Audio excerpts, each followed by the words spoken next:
Olá, estamos na segunda parte da aula de duplicata. Na primeira aula nós tivemos um pequeno problema técnico com a gravação do vídeo no final. Então, para esta aula, restou tratar de alguns assuntos. Nós estávamos na aula passada falando sobre o aceite. O aceite na duplicata, ele pode ser dado de três formas. O aceite ordinário, por comunicação e por presunção. O que é o aceite ordinário? O aceite ordinário é aquele onde o indivíduo vai, quem é o indivíduo? O próprio devedor vai, assina o título aceitando. Então ele pega a duplicata, assina o aceite, devolve para o apresentante, por isso chamado de ordinário.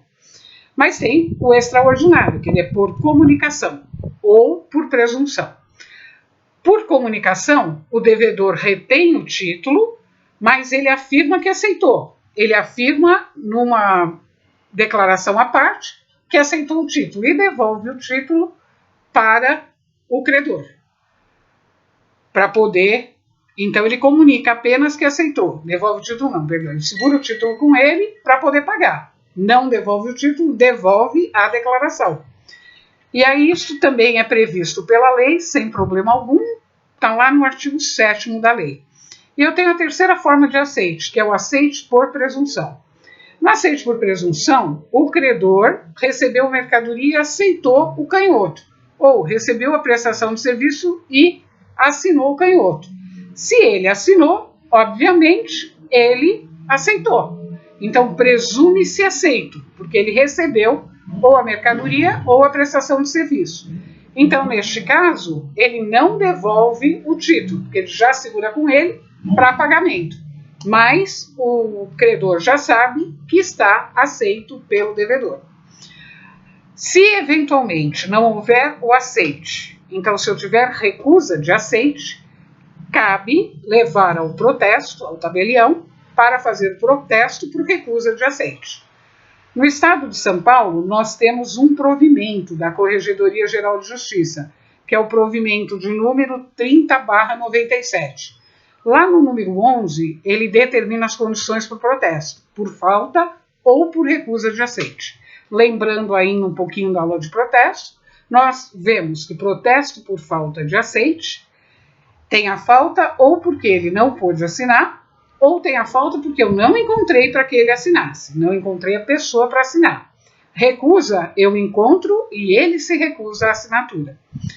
E aí o que diz o provimento? Para eu poder fazer esse tipo de protesto, eu preciso provar a transação, vou provar a negociação. Como é que eu provo no caso da duplicata? De uma maneira muito simples, provo com o canhoto do recebimento ou da mercadoria ou da prestação de serviço. Pode eventualmente recusar o aceite? Não, o aceite é obrigatório. Eu só posso ter recusa de aceite em algumas situações. Quando é que eu posso ter oposição? O comprador não recebeu a mercadoria, ou recebeu, mas ela está avariada. Todavia, quando nós falamos de avaria, devemos só observar uma coisa. Quem foi que contratou o transporte? Se quem contratou o transporte foi o próprio comprador, no caso o devedor, não cabe a ele recusar, porque a culpa é dele, foi ele que contratou a transportadora.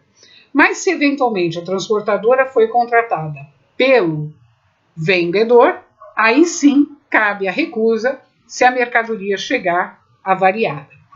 Pode ainda ter recusa se houver vícios, defeitos ou diferença na qualidade, na quantidade, seja da mercadoria ou da prestação de serviço. Se a diferença for na quantidade, eu posso até ter o recebimento da mercadoria, firmo isto no comprovante que recebi quantidade menor e posso pedir para ser emitida uma nova fatura com o valor correto, correspondente. Nesse caso, nós temos o aceite, mas o aceite de forma diferente o valor. Eu aceito, mas eu aceito parcial. Eu não aceito pelo valor que me mandaram. Por fim, também cabe a recusa se tiver divergência de prazo ou preços ajustados. Uma outra dúvida também relativamente à duplicata. Por que sempre a duplicata? Porque a duplicata é um título causal. Será que uma duplicata admite aval? Porém, basta pensar, será que admite aval? Admite. Só que o aval é lançado após a assinatura do avalizado. Por quê? Se eu der o aval antes do avalizado assinar, o que eu fiz? Eu avalizei um título, ele vira no dia e fala, não concordei, eu não vou pagar, eu não concordei, eu não recebi, eu não aceitei. E aí o problema se torna do avalista. Então, por isso, sempre que eu for ter aval, deve ser após a assinatura do avalizado no campo aceito. O aval, ele também tem que ser dado antes do vencimento. Porém, a lei também admite no artigo 12, salvo engano, é o parágrafo único, que seja dado posteriormente ao vencimento. E, nesse caso, produz os mesmos efeitos do anterior. Quando é feito o pagamento da duplicata, ele deve ser feito na data do vencimento. Todavia, ele pode ser feito antes. Se antes do aceite, porque se for feito depois, aí deve ser pago no vencimento. E por que no vencimento? Porque eu corro um sério risco. Todas as vezes, para qualquer título, não é só para duplicata, mas todas as vezes que eu pago um título antes do vencimento, eu corro o risco em caso, por exemplo, de falência. Por quê? Porque lá na lei de falências diz que se, eventualmente, eu tiver a falência de uma empresa, os títulos que ela pagou em data anterior ao vencimento são considerados ineficazes. Por quê? Por que eu fui escolher este credor para pagar e não outro? Por que eu paguei ele antes? Paguei ele antes porque eu sabia que ia falir. Então, por este motivo, é considerado ineficaz. Então, nós corremos um sério risco de pagar antecipadamente e ter problema. Segundo risco que eu corro.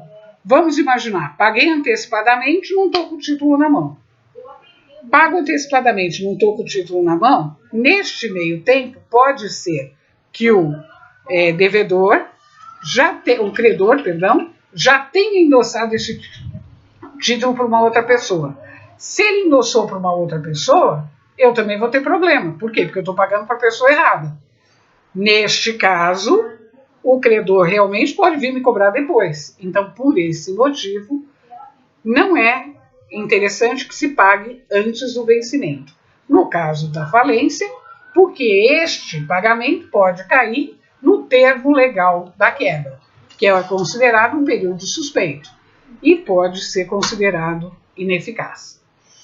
Também, relativo à duplicata, nós temos a questão da duplicata chamada duplicata simulada. Também é conhecida como duplicata fria. O que é a duplicata simulada? Duplicata simulada, ou duplicata fria, é a emissão de uma duplicata sem fatura. Por isso que sempre a gente fala, para ter duplicata eu preciso ter lastro. Se eu emitir uma duplicata sem fatura, automaticamente eu emito uma duplicata fria.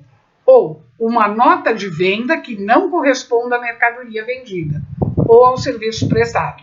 Então, nem posso emitir fatura ou nota de venda sem que eu tenha a compra e venda, sem que eu tenha a transação. Por outro lado, também não posso emitir a duplicata sem ter a fatura, porque falta lastro. Por esse motivo, nós dissemos lá no início desta aula aqui, na verdade da anterior, que não podem ser emitidas várias notas reunidas em uma só duplicata, porque incorreria no crime de duplicata simulada. Posso sim ter várias notas de venda, uma fatura, e desta fatura emitir a duplicata. Por fim, relativo ainda à duplicata, falta nós conversarmos um pouquinho a respeito da prescrição. Para a prescrição da duplicata, nós temos o prazo de 3 anos a partir do vencimento do título. Esta é a ação contra o sacado e seu avalista.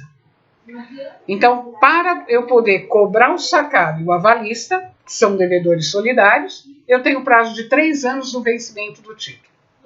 Por outro lado, a duplicata, ela prescreve 1 ano da data do protesto necessário em relação ao endossante.